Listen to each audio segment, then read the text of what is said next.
नमः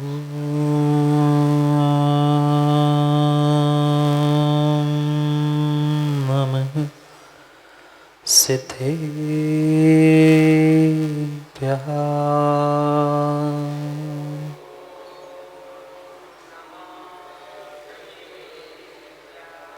श्रीमद्परं गम्भीर स्याद्वान्मोघलाञ्छनं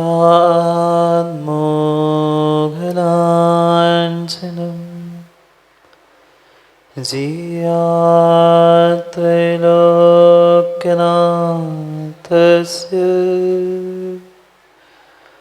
शासनं जिनशास्त्र। जय मंगले भूदानं विमलानं नारदंसनमयारं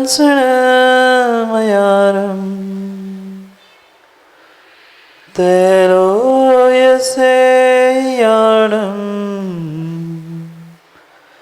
नमोऽस्ति वसीतानं नमो हरिहन्ताणं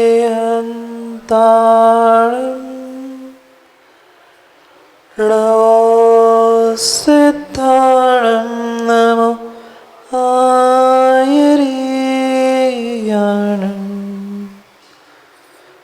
नमो जायाणं नमो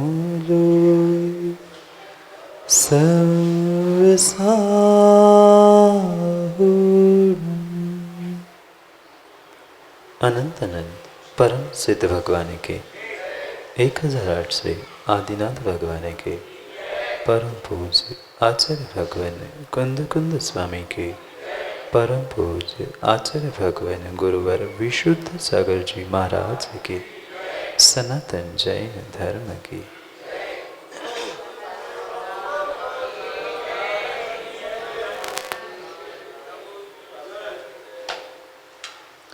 अंतिम तीर्थेश वर्धमान स्वामी के शासन में हम सभी रास्ते हैं और उनकी यह पावन पीयूष देशना हम सभी के लिए परम उपकारी।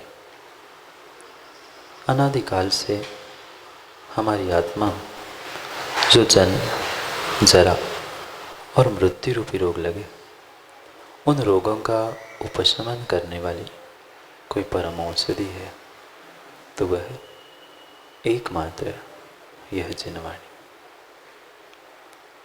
भव्यात्माओं,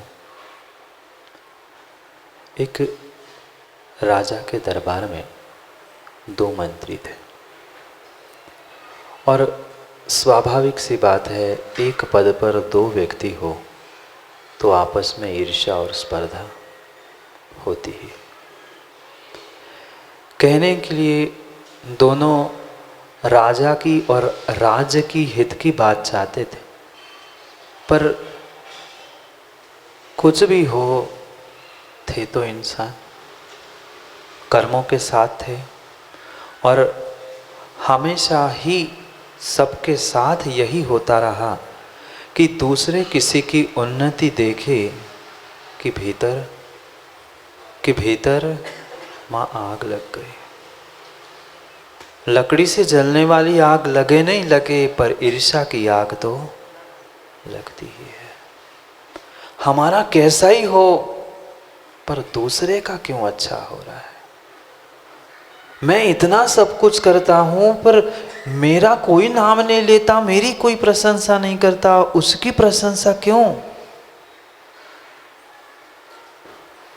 उस दूसरे मंत्री को भी उस ईर्ष्या के अग्नि ने ग्रसित कर लिया, क्योंकि जो धर्मात्मा नहीं होता है या तथाकथित धर्मात्मा उस मात्र बीजों के जैसा होता है, वह तो ईर्ष्या से जल के झुलस ही जाता है। जो एक मंत्री था वह जैन धर्म का अनुयायी था, सच्चे देव शास्त्र गुरु उस पर उसे अकाट्य श्रद्धा था और जिसको श्रद्धान होता है सच्चे देव शास्त्र गुरु के प्रति, उसका काम तो व्योमात्र सोचते सोचते बन जाता। दूसरा व्यक्ति श्रेयांश भाई सोचता रहता है मैं ऐसा करूं, मैं ऐसा करूं, मैं ऐसा करूं, और जिसको देव शास्त्र गुरु पर विश्वास होता है उसका काम मात्र कहने से ही बन जाता है। ऐसे ही कुछ उस मंत्री के साथ था। समर्पण था धर्म के प्रति, गुरु के प्रति। प्रतिदिन उठ गए, सबसे पहले देव पूजा, गुरु उपासती आदि उन आवश्यकों का पालन करके वो अपने काम पर जाता था। स्वाभाविक था, पुण्य बढ़ना था, पुण्य से बहुत सारे काम तो बिना मेहनत के सफल होते। और उसकी उन्नति, उसकी प्रशंसा देखकर वह दूसरा मंत्री भीतर ही भीतर झुलसता था कि ये क्यों इतना आगे बढ़ रहा है, मैं इतना पुराना हूँ। ये तो बहुत अच्छी बात सबको पता है कि मैं पुराना और फिर कोई पीछे से आके आगे जाए सो और जलन होती है। बार बार वो वही सोचता था, अब क्या कर लूँ मैं इसको नीचा दिखाने के लिए। भले ही कहने के लिए इसकी प्रशंसा हो रही है, मेरे पीछे से आगे बढ़ चुका है, पर कुछ ना कुछ मैं काम ऐसा करूँगा कि इसको मैं सबक सिखा दूँगा। व्यक्ति निर्मल जी दूसरों को सबक सिखाने के पीछे अपनी अकल भूल जाता है, अपना वजूद, अपनी हैसियत, अपना स्थान, सब कुछ भूल जाता है। किसके लिए?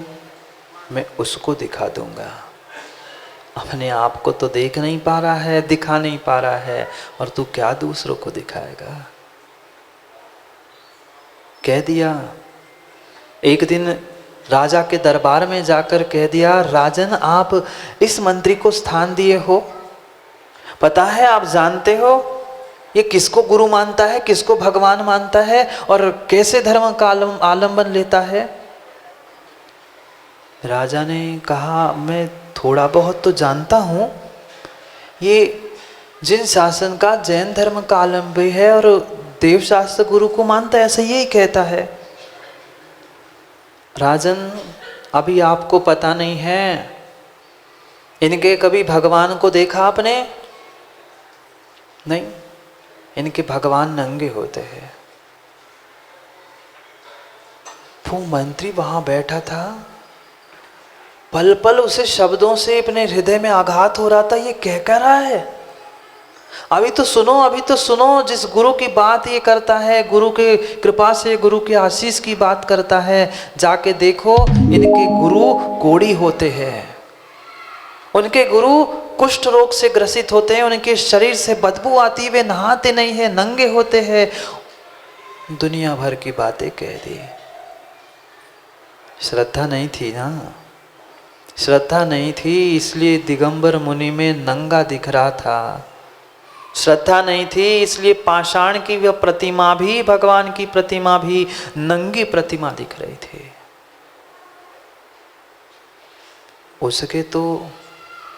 उसके तो हृदय से, आंखों से, कानों से, नाक से, सब जगह से पानी बहने लग गया।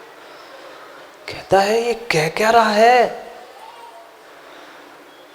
राजा ने पूछा क्यों भाई, क्यों भाई, ऐसा होता है क्या? तुम्हारे गुरुजी कभी नहाते नहीं हैं? मंत्री खड़ा हुआ, सही बात है, हमारे गुरु कभी नहाते नहीं हैं, उनका स्नान नाम का मूल गुण होता है, हिंसा से बचने के लिए वे कभी नहाते नहीं। मतलब वे गंदे ही रहते हैं क्या?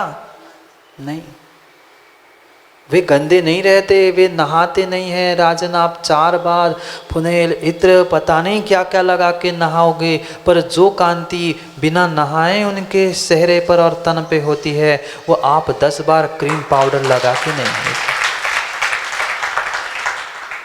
वो तड़ाक से दूसरा मंत्री बोल पड़ा, नहीं राजन ये झूठ बोल रहा है, इनके जो गुरु है ये कोढ़ी है, कुष्ठी है। वो कहता है राजन हो ही नहीं सकता, ऐसे तो हमारे गुरु है ही नहीं है।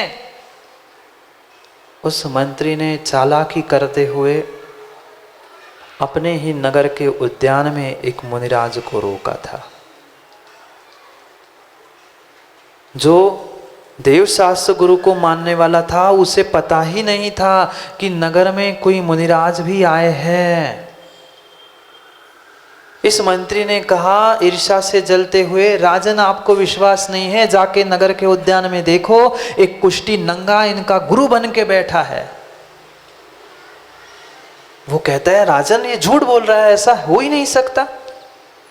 हमारे गुरु तो कंचन काया से युक्त होते हैं, उनका शरीर सोने सा दमकता है, ये व्यर्थ की बातें कर रहा है। अब राजा तो राजा था काका, राजा तो राजा था। जो राजा होता है, जो मुखिया होता है, उसे प्रमोद भाई कानों का पक्का और हृदय का सच्चा होने की आवश्यकता है। कौन क्या कह रहा है, किसली कितनी असलियत है, उसकी परीक्षा किए बिना कभी भी व्यक्ति को, और विशेष करके बड़े व्यक्तियों को, कभी कोई निर्णय नहीं करना चाहिए। चाहे घर का बड़ा हो, चाहे संघ का बड़ा हो, चाहे किसी समाज, देश, राष्ट्र का बड़ा क्यों ना हो। मात्र और मात्र जब वह बड़ा अपने बड़प्पन को भूल जाता है और दुनिया की बातों में आता है, तभी घर, समाज, देश, राष्ट्र, संघ सब तबाह होता है। राजा ने भी आव नहीं देखा, ताव नहीं देखा, राजा ने भी निर्णय कर लिया, ठीक है अब ये मंत्री कह रहा है तो बात कुछ सही होगी। आज तक इसने कुछ इसके विरोध में नहीं बोला था, कैसे बोलता, बोलने कुछ था ही नहीं। अब उसे मिल गया था कुछ कहने के लिए। राजा ने भी कहा ठीक है, ठीक है, अब चलते हैं, हम सब मिलके देखते हैं, अगर तुम्हारी बात सही निकली तो इसको दंड, और इसकी बात सही निकली तो इसको दंड। राजा भी क्या करता, दोनों मंत्री को संभालना था, राजकारभार बहुत बड़ा था। निर्णय हो गया, अब भोजन की बेला हो गई है, आज तो नहीं जाएंगे अपन, कल सुबह सुबह सब नगरवासी मिलकर, दोनों मंत्री, राजा दल बल के साथ वहां पहुंचते। उसने सोचा कि मैंने तो अभी कोई खबर ही नहीं ली है, मुझे पता ही नहीं है कोई मुनिराज नगर में आए हैं, नगर के उद्यान में हैं। सभा तो, दरबार तो विसर्जित हो गया। और जैसे ही वह मंत्री घर में भोजन करने के लिए आया, घर में पता करता है कि कोई मुनिराज नगर के उद्यान में आए हैं क्या। घर से समाचार मिलता है, हाँ मुनिराज आए भी हैं, और मुनिराज को पूर्व कर्म के उदय से शरीर में गलित कुष्ठ भी हो चुका है। अब एक सम्यक दृष्टि जीव की, धर्मात्मा की क्या हालत हो रही होगी कि जिसने छाती पीट कर सबके सामने ऐलान किया था कि मेरे मुनिराज, मेरे गुरुदेव तो कंचन काया से युक्त होते हैं। सामने थाली रखी है, आंखों से टप टप पानी गिर रहा है। बेटे की माँ पूछ रही है हुआ क्या, भोजन तो कर लो। मुनिराज के कल दर्शन कर लेना, शाम को दर्शन कर लेना, पहले भोजन तो कर लो। फूट फूट के रोने लग गया, मैंने बहुत बड़ी गलती कर ली। मेरे चंद शब्दों के निमित्त से धर्म पर कितनी बड़ी आंच आने वाली है, तुम नहीं जान सकती। वह थाली पे बैठे बैठे अपने पत्नी से राजू भाई कह रहा था, तुम नहीं जान सकती, मैं तो छाती पीट के कह के आया हूँ, मेरे गुरु कभी कभी रोगी होते ही नहीं हैं। उनका शरीर तो दमकता है सोने के समान, और इनको गलित कुष्ठ है। ग्रास मुख में जाने ही वाला था, थाली छोड़कर वह मंत्री भाग पड़ा उद्यान की ओर। ये सच्चे सम्यक दृष्टि की पहचान है। उसे रोटी, धन, कपड़ा, मकान, संजीव भाई बाद में दिखता है, पहले धर्म और पहले देव शास्त्र गुरु दिखता है। छोड़ दिया भोजन और दौड़ते दौड़ते पहुंच गया, और जैसे ही देखा और फूट फूट के रोने लग गया। मुनिराज तो सामायिक में थे, जोर जोर से फूट फूट के रोने लग गया। अब कुछ भी कहो, मुनिराज पहले इंसानी तो थे, भले ही सामायिक में थे, पर कोई आधा एक घंटा रोने बैठ जाए, उनका भी हृदय द्रवित हो गया। आंखें खोल ली उनने, देख लिया कोई एक आदमी फूट फूट के रो रहा है।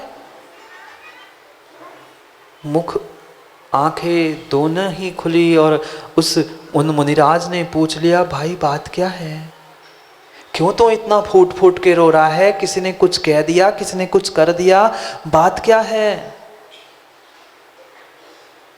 वैसे ही दुख के दिन हो माँ, वैसे ही दुख के दिन हो, कोई अपना आ जाए तो, और अपना आ जाए और वो और अच्छे से पुचकार के पूछे क्या हुआ, फिर तो बोलना भूल ही जाओ, आंखें और आंसू बहाने लगती है। वो और रोने लग गया और बिलखने लग गया, गुरुजी क्षमा करो, गुरुजी क्षमा करो।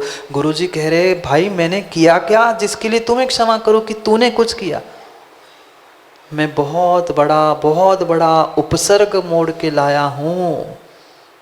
बेटा बात तो बता, हुई क्या, कुछ तो पता चले मुझे, तू रो क्यों रहा है, तू क्या कह के आया, तभी तो कुछ हल निकलेगा। उसने पूरा इतिहास दरबार का बता दिया, ऐसी ऐसी बात थी, ऐसा मुझे पता नहीं था, मुझे पता होता तो मैं चुप बैठता। अब मैं क्या मुंह दिखाऊं? कल राजा नगरवासी सब आएंगे और सब चिढ़ाएंगे, देख तेरे गुरु कैसे है।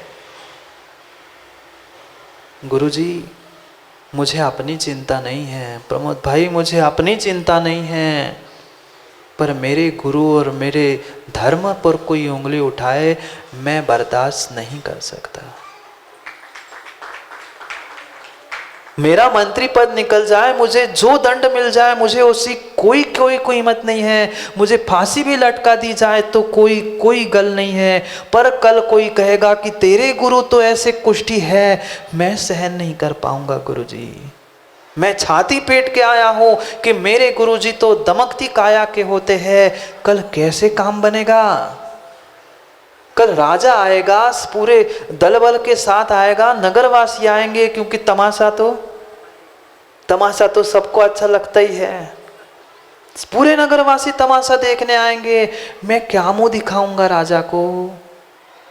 मुझे अपनी गुरुजी किंचित भी चिंता नहीं है, किंचित भी। मैं प्राण कल क्या आज दे दूं, पर मेरे धर्म पर, मेरे गुरु पर, मेरे भगवान पर कल उंगली उठेगी, और कल उंगली उठेगी तो जिंदगी भर उंगली उठेगी।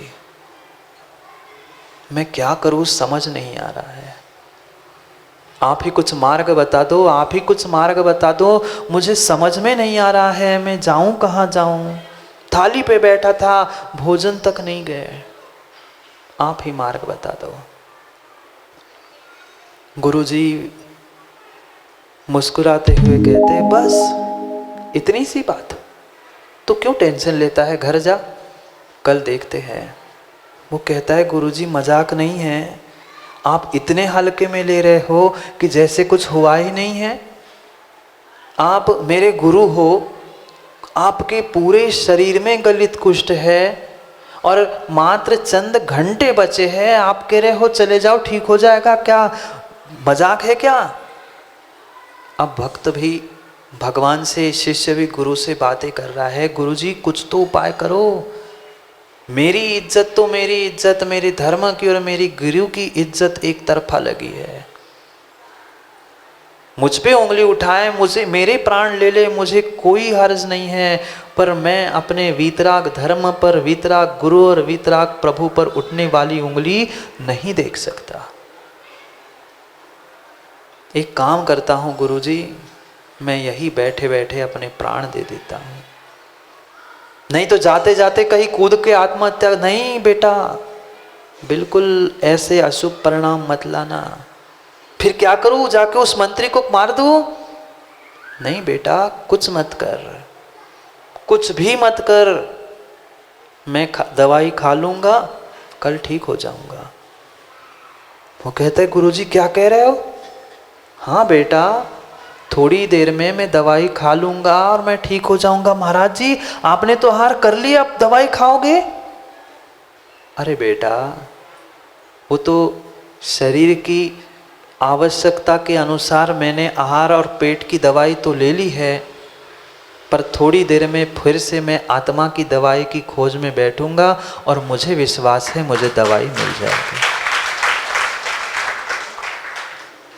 जो हक्का बक्का सा हो गया था, कोई कहे आहार करके आए और कह दे निर्मल भाई आपसे कि मैं तो दवाई लेने जा रहा हूं, तुम कहो कि महाराज नहीं बचे, पंचम काल है। किसी ने कह दिया मैं दवाई लेने जा रहा हूं, दवाई कौन सी? दरवाजा बंद करके दवाई खाने जा रहा हूं। अगर कोई और राजेश भैया कहे अच्छा मतलब अंदर व्यवस्था रखी महाराज ने कुछ, बात के बतंगड़ बनाने वाले लोग कम थोड़ी हैं। कोई पेट में मुख से खाने वाली दवाई नहीं थी। उन्होंने कहा था मैं अभी सामयिक ध्यान की दवाई खा लूंगा ना, ऐसे ऐसे बीमारी भाग जाएगी। पर उनको जितना विश्वास था उस शिष्य को नहीं था, क्योंकि हरीश भाई जो दवाई खाता है उसे विश्वास है सर दर्द कैसे ठीक होता है। जिसने जिंदगी में दवाई खाई नहीं है वो क्या सोचे? वो तो यही सोचेगा कि कैसे ठीक होगा, क्या ठीक होगा। गुरुजी ने आशीर्वाद दिया, कहा बेटा तू जा, घर चला जा, शांति से खा पी ले, सो ले और सुबह आ जाना। वो मानने ही तैयार नहीं। गुरुजी आप बताओ तो कैसे काम बनेगा? गुरुजी ने कहा मुझ पे विश्वास है, भगवान के विश्वास है, जिनवाणी पे विश्वास है, धर्म पे विश्वास है, सब विश्वास तू यहाँ छोड़ के जा, शांति से निद्रा ले और सुबह सुबह राजा के साथ फिर आना, फिर अपन सुबह मिलते। कौन सी दवाई?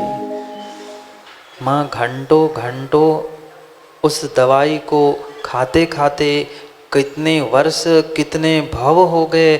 आज तो ऐसे जीव भी वर्तमान में सैलू भाई है, वे रोटी कम और दवाई ज़्यादा खाते हैं। नहीं देखा? नहीं मिले आपको ऐसे लोग? रोटी 2 खाएंगे और तो रोटी 2 पचाने के लिए सुबह से शाम तक 10 दवाइयाँ खा लेंगे। क्यों? क्योंकि उस पुद्गल के टुकड़े पे तो विश्वास है, पर उस पुद्गल के पाषाण के खंड पर भगवान पे विश्वास नहीं है। वो खा खा के जिंदा है, पर भगवान की भक्ति करके अपने रोगों को ठीक नहीं कर पाए, नहीं कर पाए, नहीं कर पाए। कितने भवों से कितने वर्षों से हम सुबह शाम दोपहर जब समय मिला तब दवाई खा रहे हैं, पर कितनी बीमारियां ठीक हुई। एक दवाई खा ली पप्पू भाई तो दूसरी सामने आ गई। वे कोरोना ना हो जाए इसलिए स्टेरॉइड लिया तो बैक फंगस हो गया, उसको बचने के लिए ऑक्सीजन ले लिया तो उसका साइड इफेक्ट हो गया। एक समस्या नहीं है, संसार रोगों से ही भरा है। सबकी हमने दवाई कर ली, सबकी दवाई कर ली, पर दवाई काम में नहीं आई। ये पक्का है मनीष भाई, दवाई जब काम में नहीं आती तब दुआइयाँ काम में आती है। अगर दवाइयाँ काम में आती होती तो कभी डॉक्टर और मेडिकल वाले तो बीमार होने ही नहीं चाहिए थे। 24 घंटे उस दवाइयों के बीच में रह रहे हैं, पर मात्र दवाइयाँ काम में नहीं आती, दवाइयाँ काम में नहीं आती। तुम दवाइयाँ खाओ नहीं खाओ, पर सच्चे देव शास्त्र की दुआइयाँ तुम्हारे साथ है तो दवाइयों की आवश्यकता ही नहीं होती। हम दवाइयों के पीछे तो भागते हैं, दवाइयों के पीछे भागते हैं, पर निर्मल जी कभी दुआइयाँ प्राप्त करने का प्रयास किया? नहीं किया। थोड़ा सा भी हमारे जीवन में कष्ट है, दुख है, माँ है कि नहीं?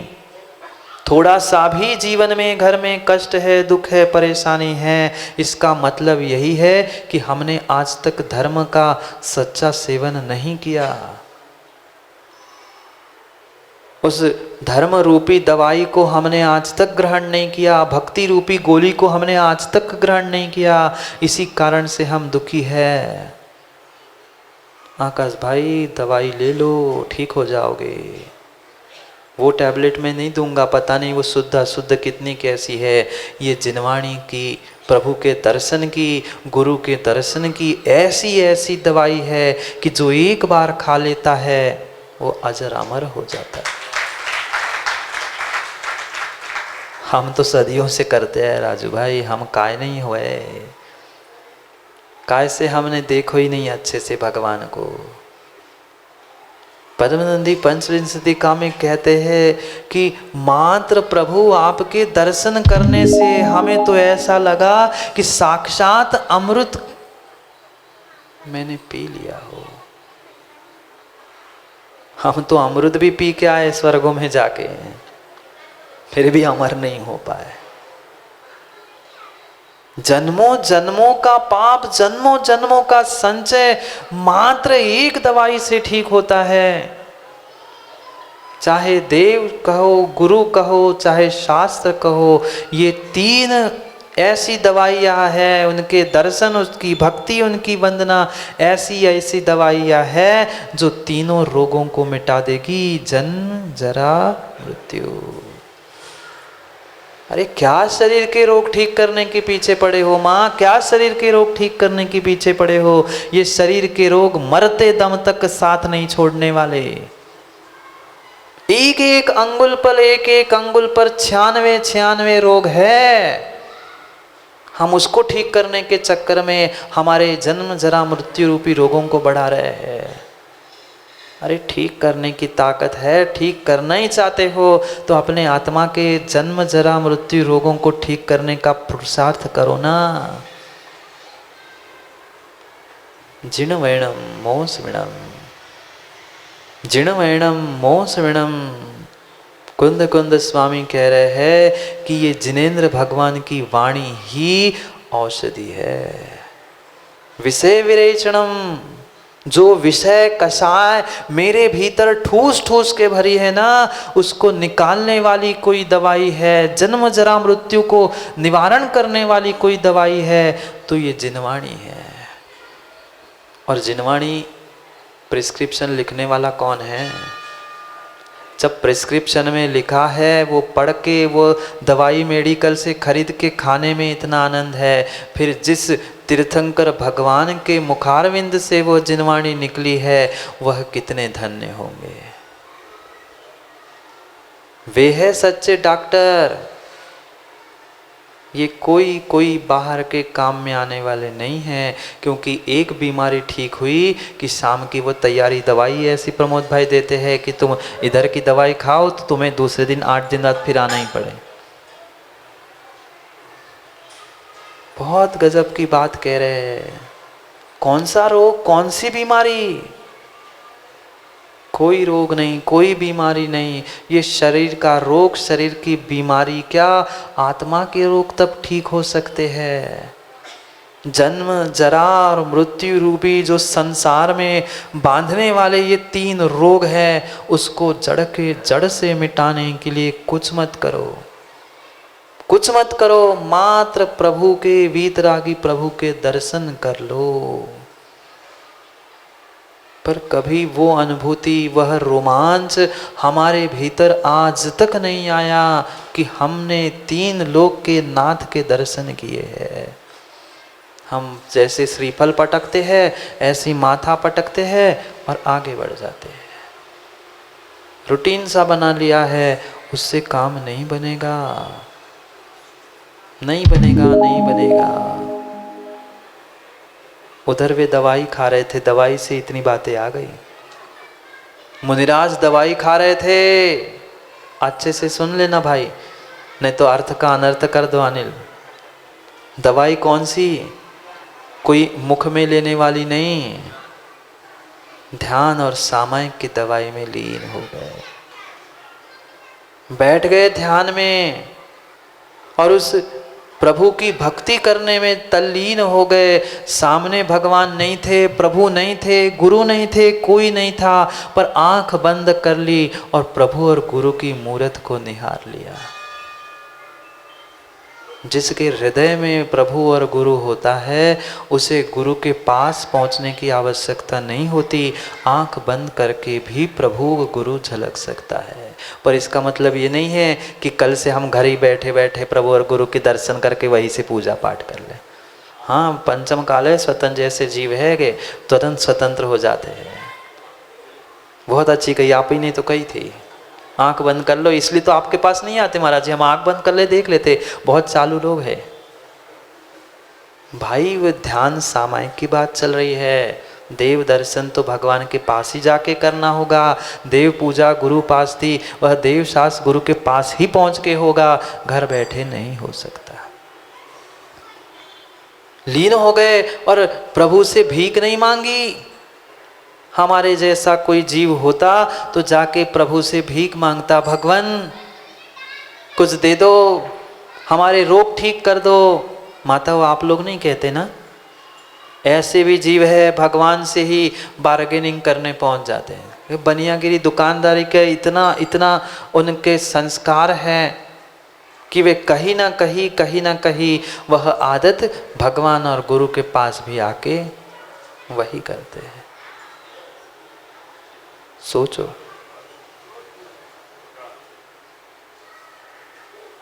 सोचो, विचार करो कि हम भगवान के पास जाते हैं, माँ दर्शन करने जाते हैं, दर्शन देने जाते हैं कि भीख मांगने जाते हैं। कटोरा नहीं है, पर फिर भी भगवान से कहते हैं भगवान इतना बस हो जाए, मैं परीक्षा में पास हो जाऊं, जल्दी नौकरी लग जाए, दुकान अच्छी चल जाए, मेरी जल्दी शादी हो जाए, बेटा हो जाए, ये हो जाए, वो हो जाए, ऐसा होगा तो मैं वैसा करूंगा, वैसा होगा तो मैं वैसा करूंगा। क्या दुकानदार है भगवान? विचार करो। वे भी बैठे थे पर भगवान से कुछ मांगने नहीं बैठे थे। उन्होंने यही निर्णय कर लिया और भीतर ही भीतर उस भगवान की स्तुति में वह लिख पड़े, एकी भावं गत विमया यस्वयं कर्म बंधो घोरम दुःखं भवभयगतो दुर्निवारा करोति तस्याप्यस्य त्वयि दृढमनो भक्तिरन्मुक्ति चेत् जेतुं शक्यो त्वरस्को वरस्ताप हेतु। हे भगवान, अनादि काल से मैंने जो कर्मों के एक ही भाव होने के कारण से जो दुख भोगा है, क्या आपको पता नहीं है? आप तो सर्वज्ञ हो, आप तो केवल ज्ञानी हो, आपसे कोई भी बात छुपी नहीं है। किसने कहा? मुनिराज ध्यान में सामायिक में प्रभु की भक्ति करते करते उस एक ही भाव स्तोत्र को रच चुके, और जैसे जैसे यहाँ वो भगवान की स्तुति करते गए, जैसे जैसे वह भगवान के भक्ति परक एक एक छंद लिखते गए, क्या गजब की बातें लिख दी। निर्मल जी पढ़ा कभी एक ही भाव स्तोत्र? आ रहा है थोड़ी दिनों में उस एक ही भाव स्तोत्र पे ही प्रवचन पढ़ने मिल जाएंगे। मात्र और मात्र प्रभु से ये कहा, भगवान आप जब इस धरा पर अवतरित होते हो, माँ के गर्भ में आने वाले होते हो, 6 महीने पहले से वह इंद्रगण कुबेर पूरी पृथ्वी पर रत्न बरसाते हैं, स्वर्णमयी पृथ्वी हो जाती है। मैं आपको ध्यान में अपने हृदय में बुला रहा हूँ, क्या मेरा शरीर कंचनमय नहीं होगा? क्या गजब की बात कह ली। जब 3 लोक के नाथ प्रभु आप इस धरा पे आते हो, ये धरा, ये अयोध्या पूरी सोने की हो जाती है, रत्नों की वर्षा हो जाती है। मैं भी तो आपको मेरे हृदय में बुला रहा हूँ।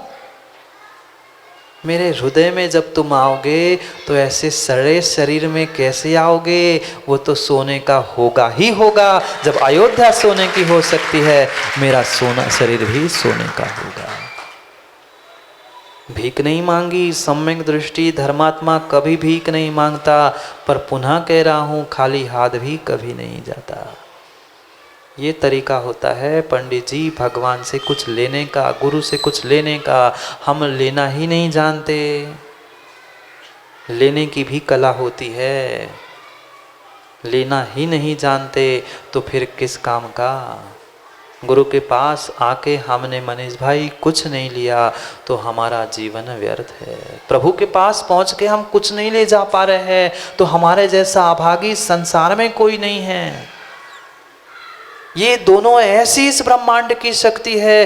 तुम्हें दुकान में मॉल में जाके तो फिर भी, कभी गए आबू मॉल, फिर भी कोई एक आध सामग्री वहां कम मिल सकती है, पर ये ऐसा स्थान है प्रभु का कि जहां तुम पहुंचो वह कल्प वृक्ष भी फेल हो जाए। कल्प वृक्ष जानते हो माताओं? वे कल्प वृक्ष भी फेल हो जाए, वहां तो तुम्हें मन में इच्छा करनी पड़ेगी, चिंतन करना पड़ेगा चिंतामणि रत्न के सामने। कामधेनु के पास जाके तुम्हें दूध निकालना पड़ेगा, कल्पवृक्ष से मांगना पड़ेगा। पर ये धर्म, ये गुरु, ये शास्त्र और ये प्रभु हमारे ऐसे हैं कि बिन चिंते बिन, पढ़ते हो का याद है क्या? 12 भावना नहीं पढ़ते? बिन याचे बिन चिंतये धर्म सकल सुख दे।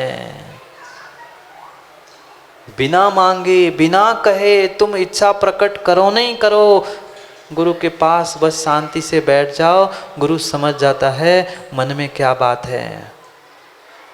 पक्का मान लेना काका जी, आदमी के मन में खोट है कि आदमी सही क्या करना चाहता है, वह सामने बैठने पे ही समझ में आता है। आप सोचो नहीं सोचो, पर आप अच्छे भावों से आए हो कि गुरुजी को ही घुमाने के लिए आए हो, सब समझ में आता है बीजू।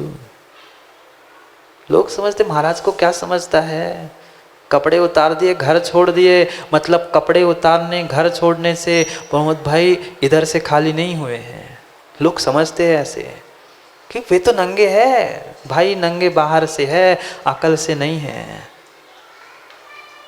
सोचना विचार करना, व्यक्ति यही सोचता है हम तो महाराज जी 2 टाइम 3 टाइम खाते हैं, आप तो एक ही टाइम खाते हो, आपके क्या अकल है। पर कक्का आप 4 टाइम में जितना नहीं खा पाते ना, उतने 3 दिन बाद भी हम एक ही दिन में खा लेते हैं। ऐसे भ्रम में मत रहना कि होने का है।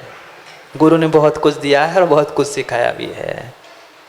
टेढ़ा भी करना आता है प्रमोद भैया, और टेढ़ों को सीधा भी करना आता है। सबका तरीका अलग होता है, पर टेढ़े से सीधा भी और सीधे से टेढ़ा भी करना जानते हैं। हाँ, अरे जो कर्मों से लड़ने चले हैं, जो कर्मों को टेढ़ा करना जानते हैं, वो इंसानों को क्या है अनिल, बस। नहीं तो टेढ़े होंगे तो ऐसे सीधे हो जाओगे कि फिर कभी सीधा नहीं मुंह दिखा पाओगे। इसलिए ज़्यादा टेढ़ापन अच्छा नहीं होता, सीधे ही रहो तो सीधे ही अच्छा काम बन पाएगा। वे ध्यान में लीन होकर प्रभु से कुछ मांगा नहीं, कुछ भी नहीं मांगा। क्या गजब की सेटिंग है भगवान के साथ। उनने कहा भगवान आपको शर्म नहीं लगेगी ऐसे सड़े हुए शरीर में आने में?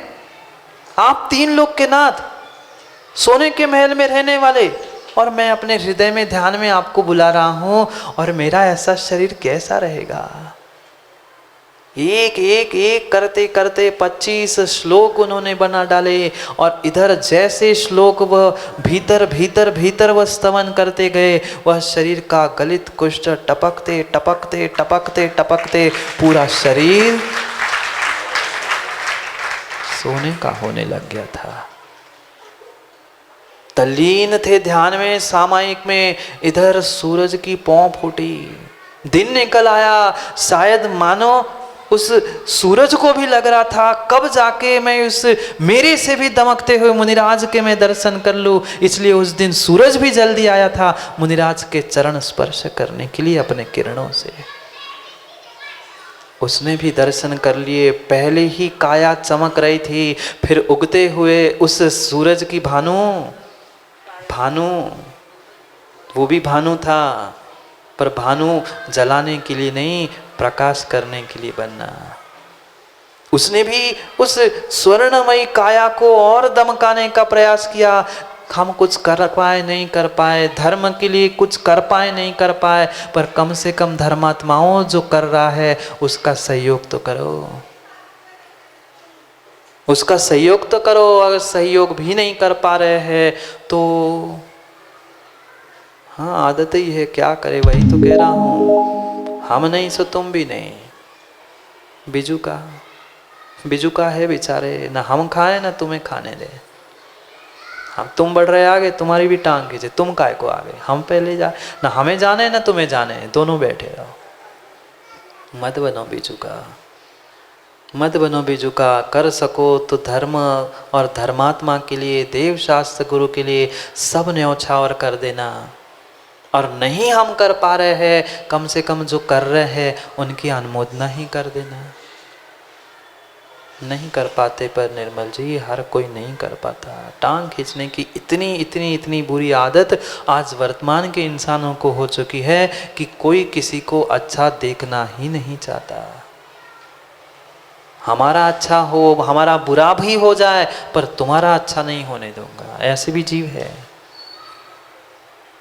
वही तो कर रहा था वो मंत्री। सुबह जैसी हुई, इधर रात भर उस सम्यक दृष्टि श्रावक मंत्री को नींद नहीं आई। पता नहीं कल क्या होगा, कल क्या होगा, कल क्या होगा। कल धर्म की इज्जत मेरे हाथ में है, मैं बहुत कुछ कह के आया हूँ, अब क्या होगा। ना भोजन किए ना सोया। सुबह हुई जैसे ही तुरंत तैयार होके राजा के पास पहुंचा। वो दूसरा मंत्री पहले से ही तैयार था, वो तो और अकड़ के चल रहा था। अब देखता हूँ किसमें कितना है। बहुत बातें देता था, बहुत आगे आगे हुलुल्लू करता था ना, अब दिखाता हूँ अनिल। बहुत आवाज करता था, अब देखता हूँ, अब तो सबके सामने ही आएगा ना। मेरे गुरु, मैं धर्मात्मा, मेरे भगवान, अब दिखाता हूँ। निकल गए सब दल बल के साथ, और तमाशा देखने वाले, तालियां बजाने वाले थे ही साथ में। सब पहुंचे, और जैसे ही पहुंचे मंत्री से, वह धर्मात्मा से रहा नहीं गया। वो राजा को छोड़ के दौड़ के भाग के गुरु के पास पहुंचा, और जैसे ही उसने मुनिराज को देखा, पुनः फूट फूट के रोने लग गया। पुनः फूट फूट के रोने लग गया। ये क्या गुरुजी, मैंने तो निर्णय कर लिया था कि आज तो मेरी फांसी पक्की है, मेरे प्राण पक्के जाएंगे, मेरा धर्म सब कुछ छूट जाएगा, पर ये क्या हो गया। ये बात चल ही रही थी, वह राजा और वे दोनों तो आ ही गए। राजा अपने रथ से उतरा, मंत्री अपने से उतरा, और दोनों आगे आ गए। वो दूसरा मंत्री भी देखते हुए उंगली दबाने लग गया, मैं सपने में तो नहीं हूं। और पास में जाके चेहरा देखने लगा, यही मुनिराज तो नहीं है कि रातों रात भग गए, दूसरे बिठाल दिए इसने। जाके देखता है, वो चेहरा तो यही है जिसको कल मैं देख के गया था, वे चेहरा तो यही है, पर ये कल तो बदबू आ रही थी, ऐसा कुष्ठ टपक रहा था, और आज सोने जैसा।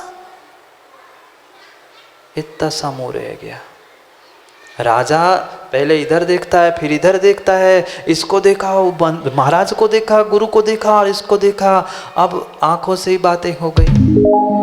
ये तो खुश था, इसके अब आंखों से आनंद आंसू, आनंद के आंसू बह रहे थे, और उसके दुख के आंसू।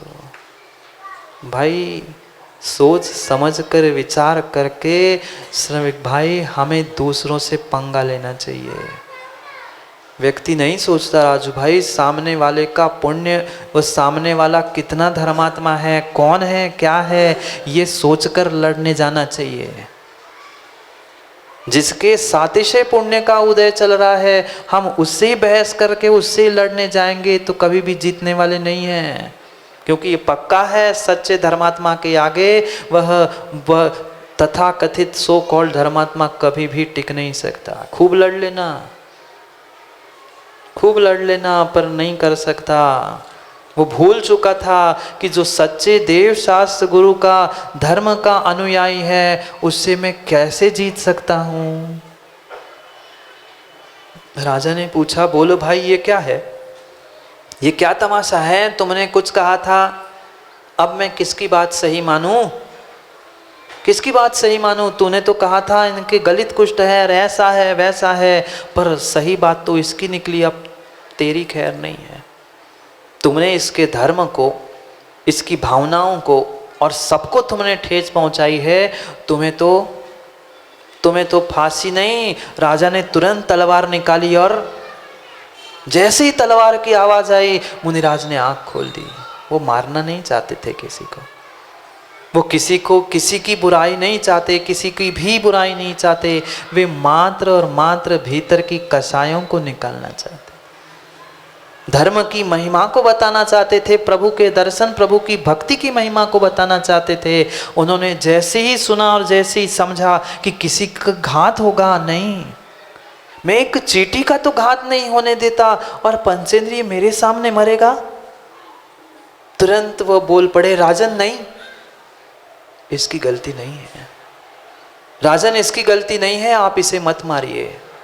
सच्चा वह वीतरागी मुनि यही होता है जो किसी भी प्रकार से सभी जीवों की रक्षा करता है। चाहे वह तलवार लेके उन्हें काटने पहुंचे, अर्घावतारण असी प्रहारण में सदा समता रहे। तलवार खींच के मारते मारते उन्हें रोका, नहीं राजन गलती इसकी नहीं है, ये भी सही बोल रहा है और ये भी सही बोल रहा है। राजा कहते, कैसी बात कर रहे हो, बहक गया क्या सुबह सुबह? दोनों में से एक ही सही बोलेगा, दोनों सही कैसे? इसने कहा था आपको गलित कुष्ठ है, इसने कहा था सोने सा चमकता है, आप सोने जैसे चमक रहे हो, आपको कहाँ है गलित कुष्ठ?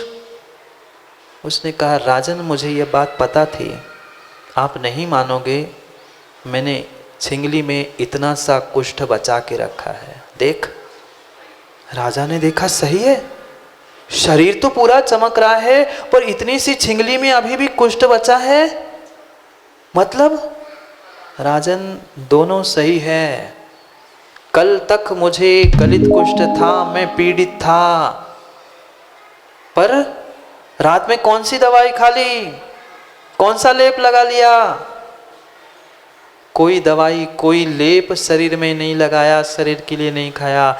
मैंने अपने मात्र प्रभु के दर्शन किए, मैंने अपने प्रभु के दर्शन किए। क्या किया? कुछ नहीं, मैंने प्रभु के दर्शन करते करते, उस स्तुति करते करते उस एक ही भाव की रचना की। मुझे नहीं है विश्वास, आपने कोई जादू टोना किया है, कुछ ना कुछ गड़बड़ काम किया है, मैं कैसे मानूं? मुनिराज कहते, मुझे पता है तुम लोग ऐसे ही कहोगे, तुम कुछ ना कुछ गड़बड़ करोगे, इसलिए अभी देखना। पुनः आखिरी छंद उन्होंने उस एक ही भाव का पढ़ा और इधर जैसे ही भगवान की भक्ति करके उन्होंने वह विराम लिया और छिंगली को ऐसा मात्र कर दिया, वह जो गलित कुष्ठ बचा था वो भी निकल गया।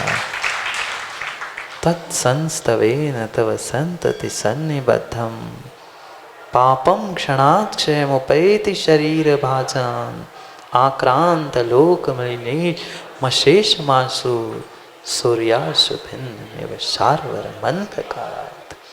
क्या गजब के भक्तियां लिखी है।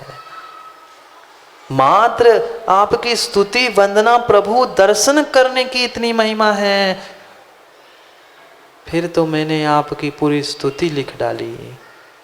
राजा भी वही साष्टांग लौट गया, साष्टांग लौट लिया। गुरु के तो चरण पड़े ही पड़े, गुरु के चरण तो पड़े ही पड़े, पर उसका जो सेवक था, जो धर्मात्मा मंत्री था, बुजुर्ग था, वृद्ध था, राजा ने उसके भी चरण पढ़ लिए। मान लिया तुम्हें, आज मैंने पक्का मान लिया कि ये होता है धर्मात्मा। तूने धर्म की महिमा से वो सब कुछ बदल दिया। ऐसे कभी बन जाओ ना धर्मात्मा, पैर छुलाने के लिए नहीं तो कह दो हम भी गुरु के पास चिपके रहेंगे, सो पैर पड़ जाएंगे हमारे।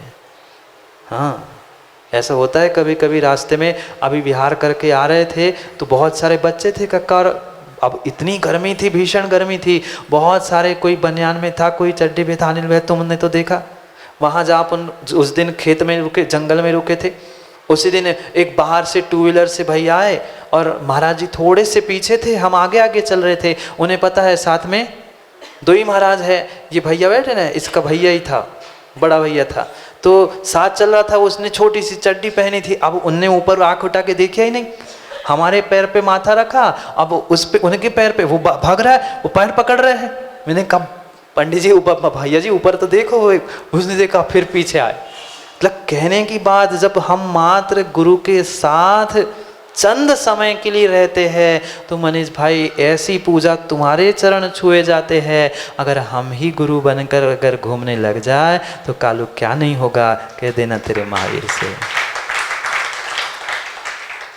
ये देव शास्त्र गुरु की सानिध्य का प्रभाव है। वही कह रहे हैं समय हो गया है, श्लोक पढ़ लो, नहीं तो श्लोक रह जाएंगे और चर्चा ही बाकी हो जाएगी। निर्मल जी दर्शन पाठ पढ़ा रहा है, बहुत आसान लगेगा आपको, पर जितने सिद्धांत ऐसे छोटे छोटे पंक्तियों में दिए हैं शायद बड़े ग्रंथों में नहीं मिलेंगे। पढ़ते हैं 12 नंबर के उस श्लोक को।